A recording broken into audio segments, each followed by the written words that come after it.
praise and glory belongs. And we send salutations of greetings, love and praise upon the master of mankind, the very best of creation. He is, of course, Muhammad al-Mustafa, Rasulullah sallallahu alayhi wasallam. Assalamu alaikum wa rahmatullahi wa barakatuh, beloved listeners of Ramadan Radio. I'm back again with another drive time to kick off week 3 of the season so far. Alhamdulillah, how was your weekend? I hope you're all well. Bank holiday Monday. I hope you've all just been chilling out, relaxing. No DIY, or in my case, destroy it yourself. That's what I'm good at. But I hope you had a good weekend. I hope you're all well. Ramadan is flying past us now. And alhamdulillah, coming to the last third, the last stretch. So let's make it count. So thank you once again for joining me here on Drive Time. I have got a super special guest, a very personal guest, might I add. Someone who I was at school with many moons ago. But since then has gone into great things, alhamdulillah, mashallah. And I'm really delighted that he's joining us here in the studio today. And in fact, it's really good to have a brother in the studio, because last week it was like Women's Week in here. We had, mashallah, some amazing sisters, but it's great to have a brother here because we want to celebrate and showcase the best of all of our community, alhamdulillah. And today's guest is one of the best examples of that. But before I introduce him, I just want to give a special salam and shout out to 2 special little girls who are listening in Manchester, Ariana and Amelia. I hope you're behaving for mum and dad. I want to say salams to you and thank you for joining us and listening in. So have a fantastic Ramadan and a fantastic Easter break as well. So today's guest is perhaps one of the city's first British Asian Muslim principals of a city secondary school. He's doing absolute bits, leading the way and inspiring the next generation. I'm delighted to have my old school buddy, brother Farhan Adam. Assalamu alaikum. Wa alaikum salam, Irfhan. Thank you very much for having me on. No, jazakallah khair for coming in. I feel like I need to tuck in my shirt, straighten my tie, and make sure my shoes are shined and the blazer is pressed. Ready for the world of work. That's what it's about. That's it, right? Because first impressions count. Yeah. That hoodie is not going to do it. That hoodie's not going to do it. If I walk into the halls right now, you'd be clipping me. You're in isolation, mate. That sounds harsh. Listen, Farhan, really good to see you. First of all, it's great to see you after so many years. Obviously, you're busy, we're busy, but I have very fond memories of us in school, and mashallah. Those French lessons. The less we say about that was the best.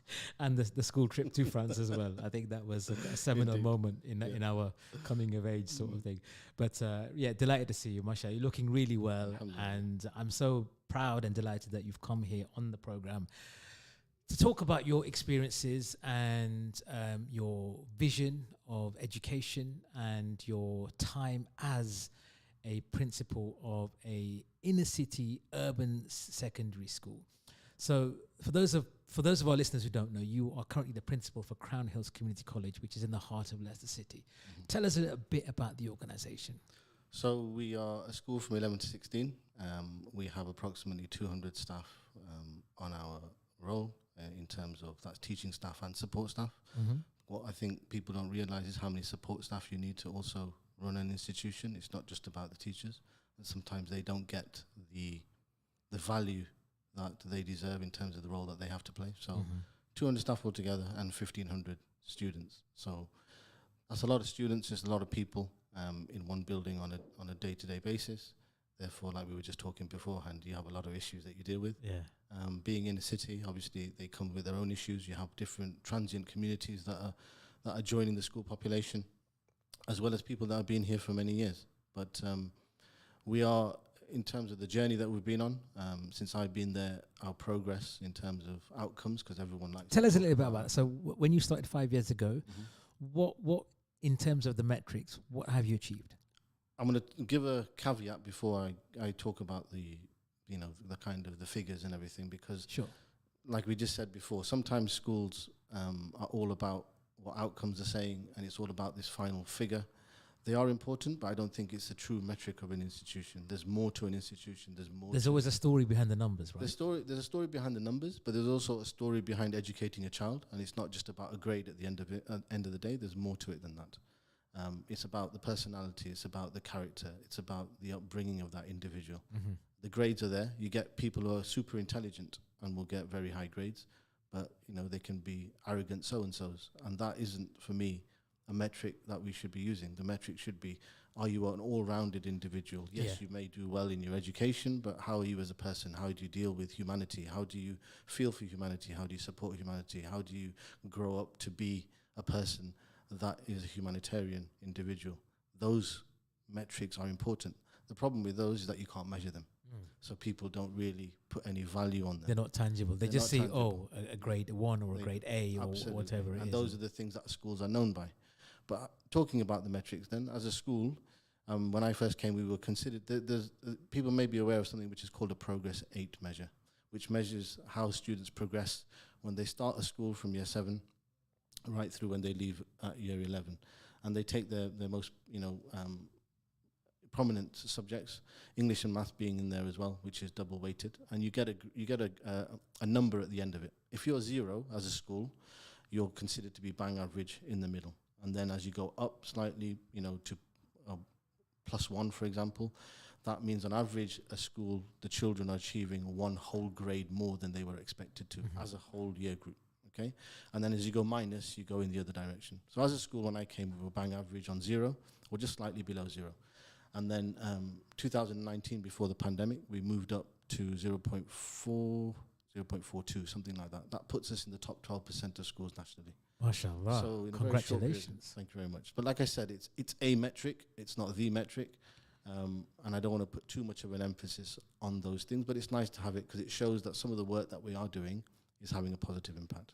Do you think other schools of comparable size in the city place more or less of an emphasis on that metric?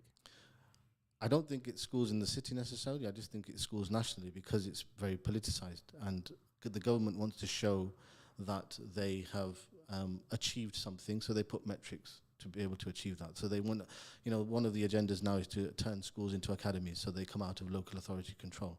So one of those metrics that they use is say, well, your Progress 8 figure is negative, for example, so maybe another trust needs to come in and take over what you're doing. So it's become politicized.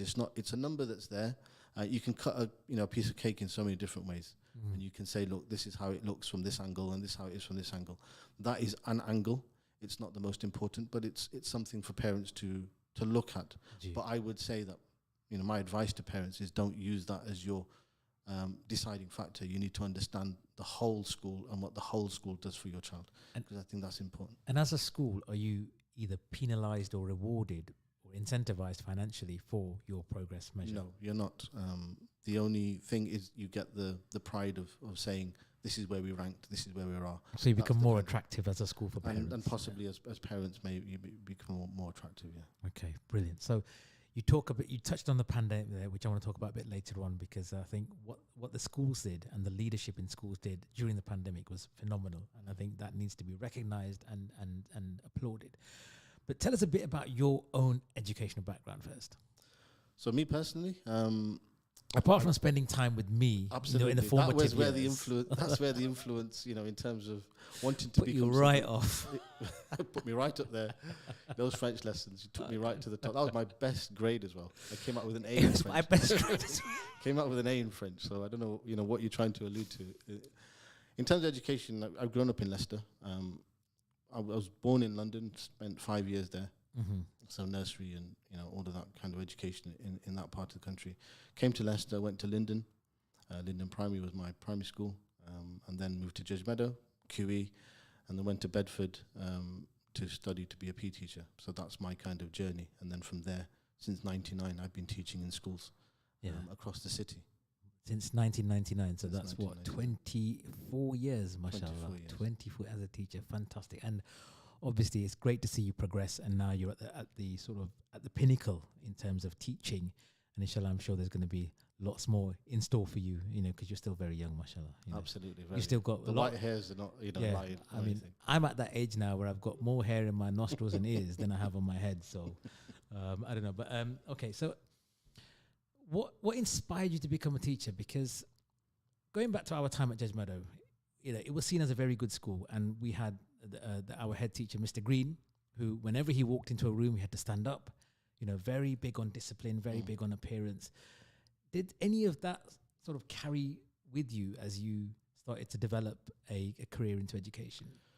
So having said what I just said about my educational journey, in between some of that, I went back to Africa and had a bit of an education there as well, 18 months, sometimes 6 months. Okay, tell us a bit about that. So they, you talk about discipline there, you would get caned still. Yeah. If you never had your name inside your blazer pocket, that's it. I remember being one of about 600 students that had to line up to get caned by the vice principal. Really? Just because I never had my name on the inside of my blazer. Yeah. So some of those things have, I suppose, resonated with me. Mm-hmm. Not the punishment, but the kind of standards that are expected. Because if you take care of the little things, I believe, then the bigger things take care of itself. And what people have got to remember is that when you're running an institution that has 1,500, it's like a mini society in itself. You need to have roles, systems, and processes in place so that the institution can run efficiently and properly. Mm-hmm. If you're much smaller, you can then run like a very small family, and you can maybe lose some of the protocols and systems because you can rely on relationships. A bit more flexible. But this is where I think parents that send their children to bigger schools find it difficult to understand why there's that lack of flexibility. The lack of flexibility is because we're not just making the one decision about one child, but the 1,500 that are going to be watching the one child get away with something, which then escalates the kind of behavior that's expected within an institution. Mm-hmm.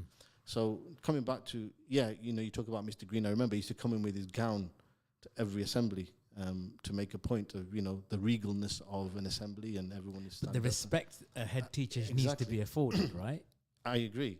However, I don't think it should be something that is just paid lip service to. Yeah. There needs to be a genuine. So respect, we've moved on in terms of that discipline, do as I say, not as I do necessarily. We now it's about respect and winning respect over students, but it's also combining that with the systems and the processes. So it's having the heart as well as having, the discipline. And those two things now, I think, are the important part. Before, I think it was all about discipline and the rights or the respect for children wasn't there. I think it was too one-sided. What we've tried to do is find the balance the other way, not going all about just the heart, but it's also having the discipline, like you would as a parent. You discipline your child when you need to, but you do it out of love because that's the best thing for them, not because you assume a position and therefore you should be respected because you're in authority. That's the difference, if you know what I mean. And I think that's the kind of culture we're trying to create at the school that that I run. So I noticed that the school has 3 principles or 3 values that it lives by. I think it's commitment, aspiration and respect. Yeah. Is that right? Aspiration, commitment, and success. Success, beg your pardon. How do you instill that as part of the fabric of the organization and when teachers are actually delivering lessons? So I'm talking very general here, and I'll talk about up and down the country. Sometimes, and I'm not talking here about Crown Hills, but I'm going to talk about the wider picture. In education, sometimes when you have children that come from an ethnic minority background or they come from impoverished backgrounds, sometimes teachers feel that they're coming into this school, into a school, to try and civilize those children, to try and make them middle class, but also they don't have the realization and the expectation that actually, those children can achieve something. They can be the best that they can be. They don't genuinely believe it within there because they think, well, they can't afford this. The parents are not interested. English is their second language, whatever it is. So one of the biggest things that you can do as a school is to remove that and to say there is no glass ceiling. The only glass ceiling is the one that us as teachers place on a child. Okay? If you place that glass ceiling, then the children will only achieve so much. But if you say it doesn't matter what your background is, it doesn't matter whether you speak 5 languages at home and one of them is not even English, it doesn't matter because we're going to help you achieve your potential. So that's the aspiration part. That's the first thing that we try and do, is to instill that aspiration amongst our staff so that they realize that the ceilings that they have on these children is the first thing that's going to affect them. Yeah, and then it's working with the children to say, we believe in you. We had a child, I'll give you an example. You may have seen it. He was in the BBC News a couple of years ago. A Syrian refugee, came to us in year 9, okay? Or end of year 8. So imagine he's only going to have 3.5 years with us in school. He was unable to speak any English. He left in 2021 or 22, 21 with the highest grades in the school. The highest grades, in the school. Wow. We have 300 students in a year group. He came with no English. In 3.5 years, he managed to get that. And that's not, yes, as a school we had to do something, but that child had something about them. They understood, and this is where the second value comes in, about having commitment. And we have a qualifying statement under the word commitment, which is to do what it takes for as long as it takes. And as a school, we've focused on commitment. We haven't focused on, like we talked about, grades. We don't talk about target grades. We talk to the students, are you prepared to do what it takes? Because if you do, you'll achieve whatever you want in life. That commitment is the big part. It's the caveat, the thing that will change a person's life. That's what we've done. Because when you look at it, you look at Bill Gates, you look at all the big companies in the world. It's those people had the grit and the determination. When things were difficult, they did what it took. Perseverance. They had the perseverance. And they did what it takes for as long as it takes. So that's the kind of thing we try and push onto our students. Because if you have the aspiration and you put the commitment in, then success takes care of itself. Yeah. And then you're ready to take on the world. And that's how our value system works. As students come in, we take them to Leicester University in year 7. Because we want to show to them, look, yes, in 7 years' time, you could be here. You could be here. And this is what it's going to be. Yeah, we pay for them to go to London in year 7. They go to the House of Parliament, they see the House of Parliament, they go into the London Eye. As a school, we pay for that. Parents pay for nothing. But we take them there, again, aspiration. This is the capital city of the country that you live in. Mm-hmm. What can you be? One of the things, first assemblies I do to students is, why can't it be that the next Prime Minister could come from Crown Hills? Why not?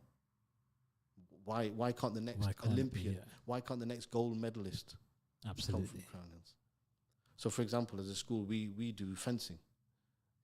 There's no state school in the city that does fencing. But we do that because we want to give students that upper hand. So if they go to the best colleges and they go to Oxford and they go to Cambridge, they don't feel out of place because they've taken part in things that their peers would have. Because one of the things you and I know is that when we come from the background that we do, we have an inferiority complex. Absolutely. And therefore we feel that we can't compete. Who are these people? We can't. And sport is one of those levelers that levels the playing field. It doesn't matter what your background is, doesn't matter what the color of or the language that you speak. But if you have an ability to show and you can beat others, in that you get confidence, in that you have a belief system, and then hopefully that will build you to be the best you can be. Okay. Fascinating. Thank you so much for sharing that. And it's really interesting when we talk about it. I want to talk about the coronavirus pandemic. Mm-hmm. So this time 3 years ago was when it all hit and everything just, the whole world changed as we know it. And 2 specific areas of life, health and education, probably were impacted the most. Youngsters, were told you can't go to school or you had to stay to school. And you as a leader of your organization, of your school, you're thinking, right, how do I navigate through this? And knowing from my own children who are in a secondary school here in the county, and hearing from their head teacher, it must have been incredibly, I don't know, obviously there's pressure there and there's stress, but not knowing what you have to do. And then when you do know what you have to do, you're expected to turn it around within a ridiculous time frame. Tell us a bit about that period when the virus hits, the school shuts, but you still have to deliver exams, you still have to deliver achievement, you still have to deliver success. The hardest part, Boris made his speech, I think, on a Tuesday. I just had a senior leadership team meeting, I believe. And he said that if anyone has a persistent cough, you now need to isolate. So I had this cough. Okay. I came out of my SLT meeting and I had this cough. And I thought, what the hell am I going to do now? Yeah. I've got this cough. Now, do I go back home? Because if I've got this cough, am I going to now give it to people in my own family? Do I go to school? How the hell am I going to run this school? What do I do? So I ended up booking myself into a hotel for the next week. And I ran the school virtually from a hotel room. As we're starting to go into lockdown and we're starting to send year group by year group home because of the number of persistent coughers, because that was the metric at that time to start closing year groups down. And the hardest thing is not knowing what to do. Because and this is now, it's not about a grade. It's no longer about, It's about survival. It's about life. Yeah. And you're making a decision thinking, if I make this decision, what's the impact on the children? What's the impact on the staff that teach those children, who will then go back home to their families, will go home to a vulnerable person in their family? If something spreads, am I responsible for the decision that was made because I said that kid needs to stay in school or that person should be in and not go home? Yeah. And that's when you're not running a school anymore. You're literally you're running like a hospital, because you're making decisions on whether a year. So you're in full crisis communications mode right now. Yeah, absolutely. And you're closing year groups down. I remember you're trying to, because we had to do our own track and trace. So if a child had a cough, you then had to look at, 2 meters to the right, how many people were sat next to him or her? 2 meters in front, 2 meters to the back, left. to the left, yeah. All so that stuff. You then have to go, right, that kid's been into 6 different lessons. So someone has to go and then do a track and trace for all the kids that were associated with that one child. You've then got a PE lesson, well, they were running all over the place. So now you're thinking, well, that whole group now needs to go home. And I remember when we opened after the pandemic, the first time after the first lockdown, and we could then see, right, it's starting to spread. And I remember writing to Ivan Brown and the DFE and saying, look, I can see coronavirus coming into school, a child getting it, that child going home, people next door to him getting it, and people at home getting ill, and possibly even passing away. Yeah. I said, I can't have that on my conscience as an individual. We can't be open like this. How am I supposed to remain open and knowing that I could be contributing to the lives of other people or the deaths of other people? And that didn't become about education then. It just became about people and trying to... Life and death, literally life and death. Because Leicester was the one city that was locked down the longest. Absolutely. And then, because of our multi-generational families that we have, because of the way we operate as a community, it was spreading like wildfire, and it was going through in and out. But we experienced it first. I think then it went through our community, and then it spread throughout the rest then experienced it the way we did in the beginning. But we were the first case studies going through it, and it was difficult. The guinea pigs. And it was very tough. It was tough. Okay, folks, this is Farhan Adam, principal of Crown Hills Community College, in fascinating conversation, might I add, here on Drivetime. If you've got a question or a comment, drop us a text on 077 488 55055. Absolutely brilliant speaking about it, and it's, like I said, it's really, really good to see you and have you in the studio again. We talked about pandemic. We talked about things. I want to talk about sort of culture, okay? And as Muslims, South Asian Muslims, British South Asian Muslims, I remember growing up as a youngster, and my dad would say, this person was a headmaster back in Africa, Master G. They would, and there was a lot of respect and reverence attached to that position. And quite rightly so. An educator is someone who should be respected, should be revered, because they're giving something back to youngsters, the community, that is long-lasting. It's like a sadaqah jariyah, if you think about it. You're passing down knowledge, you're passing down things that hopefully in 10, 15 years' time, you think, I am who I am because of Farhan Adam and what I learned from his school and what I learned from his lessons and this, that, and the other. Do you feel a sense of pressure as a British Muslim man who is amongst the first, if not the first, blazing this trail, walking a path that's not been trodden before? How does that make you feel? To be honest with you, only when you asked me the question did it sink in that, I mean, that's incredible. But I don't look at it. It really is. But that's not the way I look at life, fortunately or unfortunately. I don't think I went out to be a head teacher or wanted to be a head. I think it just happened. With me, I get bored very easily of the position that I'm doing, and I need to find the next kind of what's next for me, just to keep me going, that kind of mental challenge that you need. So I find myself going into that. But you get a lot of knockbacks. You find it's not easy. Of course, that's what I'm saying, because you get the knockbacks. Do you feel a sense of increased scrutiny in terms of your outcomes because you are a South Asian British Muslim man? Whereas maybe your peers who have been in the system or in the job a bit longer or more well known to the industry. What's different in schooling is that if you have a good governing body, because ultimately you're accountable to the governing body, and the governing body holds you to account. The support and the challenge comes from there. I've been very fortunate, and I am very fortunate, that I have a very supportive governing body with me at this moment in time, and they had the trust in me to give me the job, because they're the ones that appointed me. And I think because they took the leap of faith in appointing me, they've been supportive on my journey. So I've never had to exert myself to show, look, this is what I'm doing. I've let my work do the talking. You know, what is my belief system? What are the values and the culture that I believe in? And get them on board to try and understand that. And together we've created that within Crown Hills, and that's been a really supportive kind of environment. How I'm perceived outside, I don't know. And to be honest with you, I don't really care, because I've got a job to do where I am. Yeah. And if people perceive me one way, they perceive me one way. I can't do anything about that. I've just got to focus on the job at hand.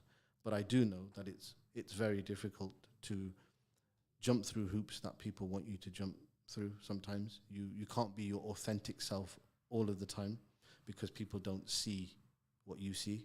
Sometimes they don't understand. I remember going back to Judge Meadow, suddenly becoming more religious at the age of 16, and then wanting to cover my aura, my satar, and wearing longer shorts. And I remember the PE teacher at the time laughing at me. What are you on about? Yeah. But then that's the thing that inspired me. I thought, you know what? There's no representation in the physical education field. You've got to make the change from within. I need to go and make that change. So I'm going to become a teacher, and I'm going to support those people that actually want to become something, to be able to keep their faith, but also become something that they want to become. Yeah. And that's the thing that inspired me to go into teaching in the first place, because I saw the barriers that were there. There was a time where we were forced to go in and have showers, publicly. And from a religious point of view, we're not supposed to. That was wrong. Completely that was wrong. Yeah. But if the people in those positions didn't understand that, there wasn't an understanding or an awareness about what's appropriate and what isn't appropriate, because that was the appropriate culture at that time in schools. Yeah. But that's the thing that spurred me on to say, no, there needs to be greater representation, and we need to go into that field. So then I decided to become that teacher. Now, what's really interesting is my university was open since 1903. I ended up being the first Muslim that qualified from that university in 96 years. So What? Yeah, Muslims didn't go into that. Well, they didn't, because they were tarnished in what was people's experience of PE on the whole was a negative one, because they're made to compromise their faith. I remember during the cross country. When you're fasting. When we were fasting. When you were fasting, yeah. And I remember being told, well, why do you break your fast? And being encouraged to do so. There was no cultural or religious understanding. So it's those kind of things that made me go into the field in the first place. And then as I've gone into that, I've saw, well, actually, I can do this at this level. Now, if I go into the next level, I can support it at even greater depth. It's no longer just about can they take part in PE, but what about the whole education system? How can we make it accessible for everybody? I'm not saying there should be preferential treatment for Muslim children. Absolutely not. We should be under the Equality Act, everyone deserves to be treated properly. But because of the lack of role models within the education system for Muslims, there was no voice, or there is no voice. Now, alhamdulillah, it's much better. But I'm talking about, in the late 90s, there wasn't. I remember going on my first placement in Islington, and they had a swimming pool in that school. And there was a kid in year 7 who just started crying. Absolutely, he was bawling. And the teachers just couldn't work out what it was. And I think his name was Aziz, from what I remember. And I know what the problem is. This guy does not want to be wearing Speedos going in the pool with his mates, because he doesn't feel comfortable. So all I did was I told him, have you got an old pair of tracksuit bottoms? Next week, cut them over your knee and bring him. I got permission from the teacher, and he took part in the lesson. It's those little nuances that now we're in a much better situation. Now there are Muslim PE teachers. My son also is going to qualify as a PE teacher himself. So I'm passing it on to another generation. So we're much better in a much better position we are now, but it wasn't the case 30 years ago, and it needed representation at that time. I think that's pretty important. So, alhamdulillah, we live in Leicester, which is, you know, so rich in its diverse nature, and the multi-community, the multi-ethnic communities that we have here. And school seems to be so different now to when we were there, you know, and that's showing our age. But I look at my kids, and they're just bombarded by everything. You know, there's information overload. There's images, there's information, there's peer pressure. There's so much that has evolved and changed. What do you think? What do you think are the biggest challenges facing young people today? Social media, I think, is the biggest. I remember, you know, the word would spread in the playground or in a year group because of a few conversations that people had. It'd probably take a month by the time it got out. Now something happens to somebody somewhere.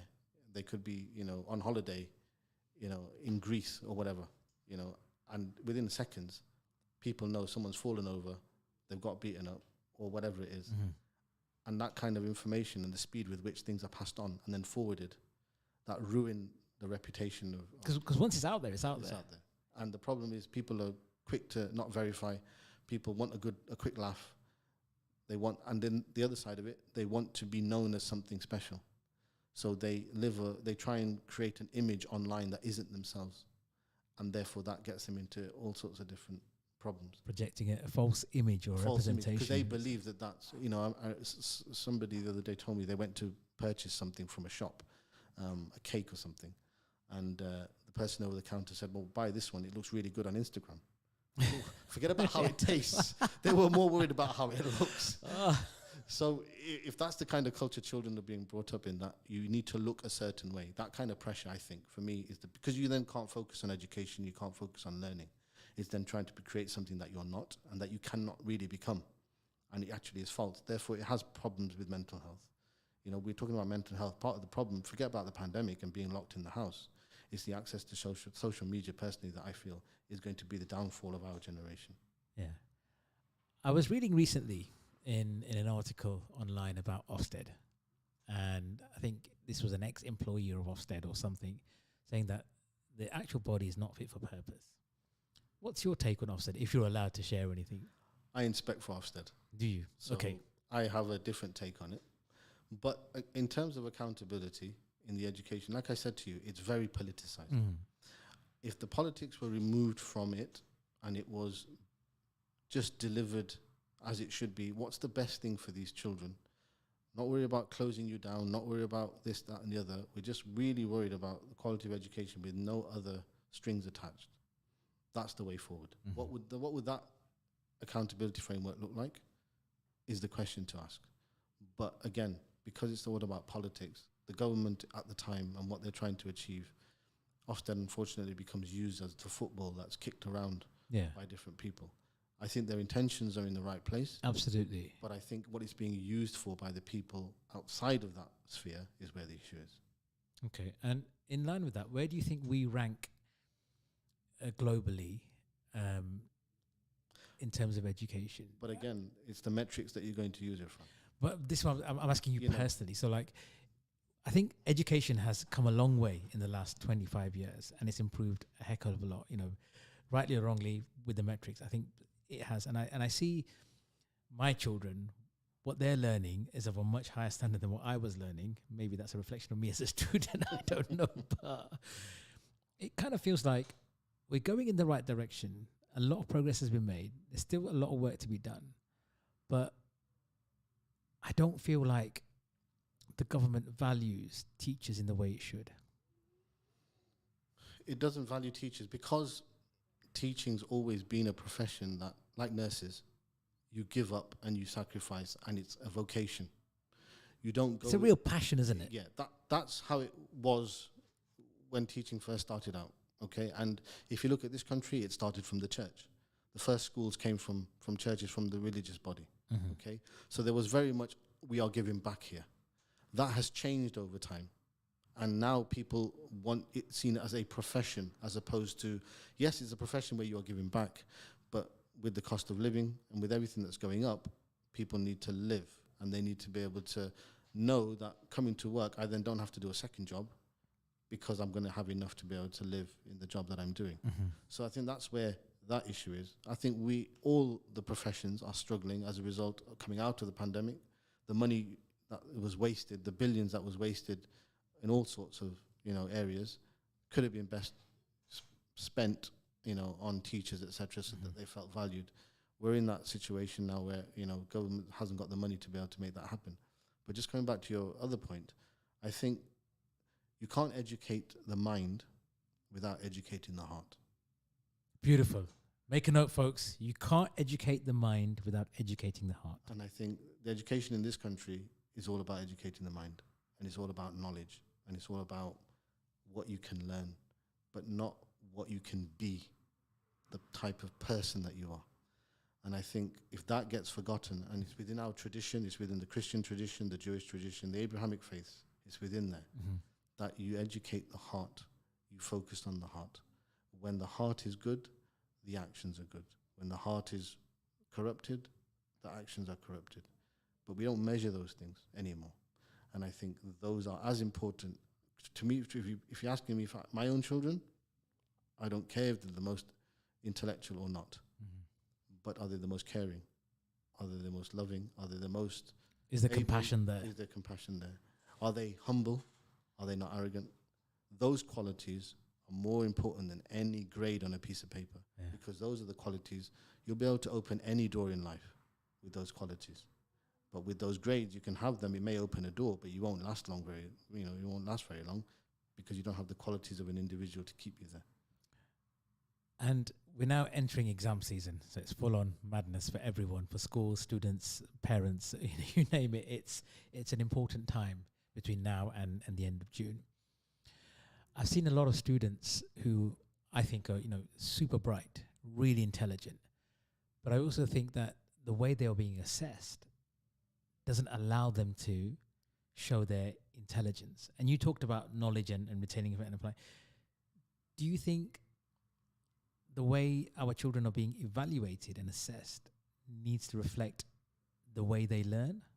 It does. The only problem is, how do you create a system for thousands and thousands of people?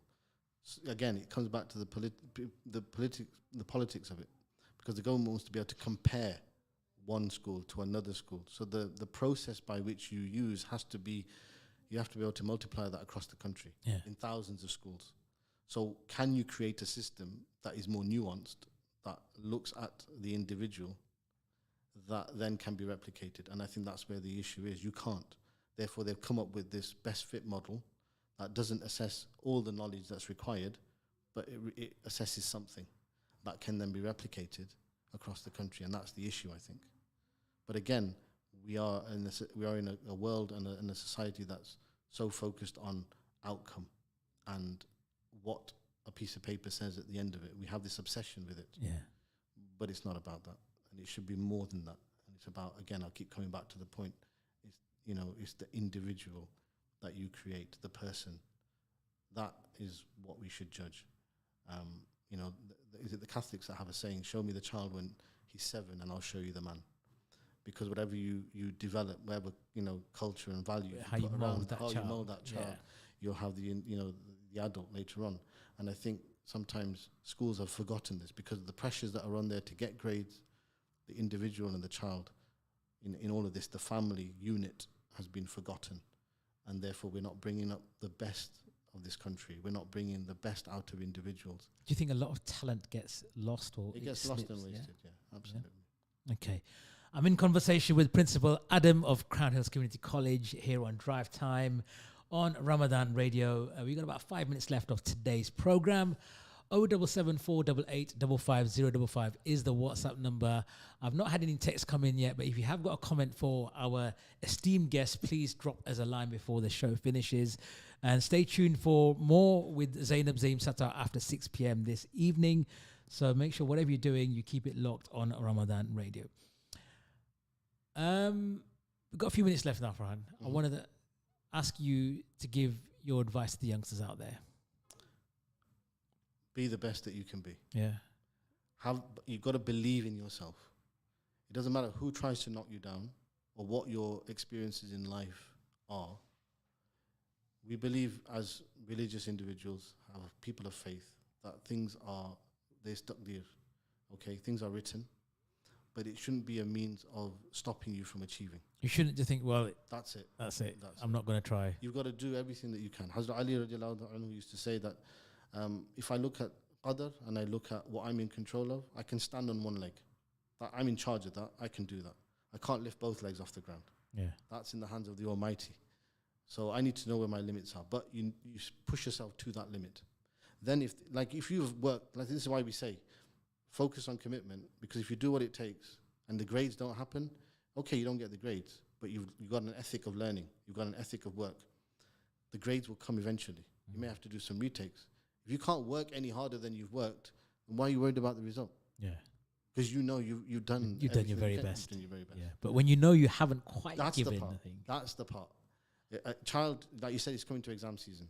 My advice to all the children out there, know that you put the time in, you put the effort in. Whatever grade you get after that, you get. It doesn't matter. But if you don't put the effort in, and you get a poor grade, then yeah, you need to have regret and you need to sort yourself out. But put the work in. That's all I can say. Put the work in and life will take care of itself. Not just your exams, but life will take care of itself. It's about having the right ethic and the right value. You have that and doors will open that you never thought would open.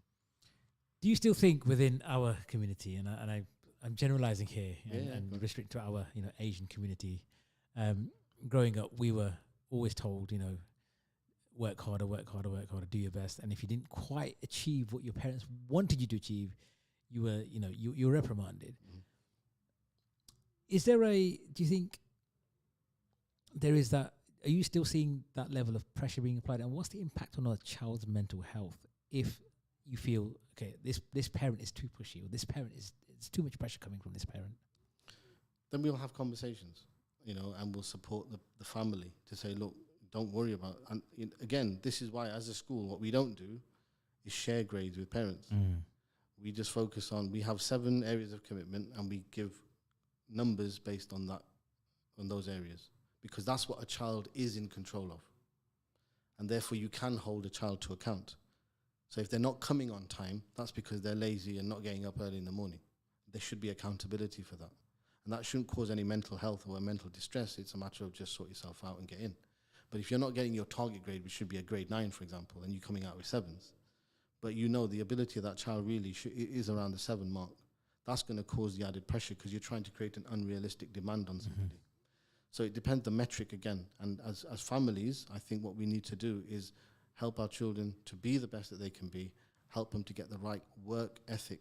The grades will take care of themselves. And as a community, we need to understand that more. Okay, so last word to you then, Farhan. I just want to ask you very quickly before you wrap up, your personal heroes, who are they? Who inspired you? I think I've been brought up on Fadaili Amal, and I think the Sahaba, and listening to the stories of them and how they gave up and the wisdom and the wisdom that they did, the wisdom that they had, from the things that they did, and learning that life is very short. There's no guarantee how long you're going to live for. Hassan Basri, rahmatullah alayhi, used to say that life is a mere collection of days. Every time a day goes by, a part of you goes by. Has gone. So you don't know. Some people have 40 days left. Some people have 100, 1,000. Yeah. Just make sure what's in front of you, you make the most of, because you may not know that it comes again tomorrow. And those are the kind of things that I think value and was brought up on. That's helped me to be the person that I am. Okay, well, Jazakallah khair for coming today. It's been absolutely brilliant. Lovely spending the time with you again after so many years. So good to see you. Don't be a stranger, right? Absolutely. And I wish you and Crown Hills Community College the very best for exam season, inshallah. May Allah subhanahu wa ta'ala give all of your students the results they deserve and the success that you guys all deserve for the hard work you put in. Make sure you come back and visit us again next year, inshallah. This has been Drive Time. Stay tuned for Zainab Zaim Sattar after the break at 6 p.m. She's breaking more stereotypes. Tomorrow in the hot seat, I've got Dr. Zobia Islam from Loras Hospice. She's a research fellow, and we're talking about declaration of faith. So make sure you stay tuned for that one, 5 p.m. tomorrow. I'm off now, so I'll see you guys tomorrow, inshallah. Assalamu alaikum wa rahmatullahi wa barakatuh.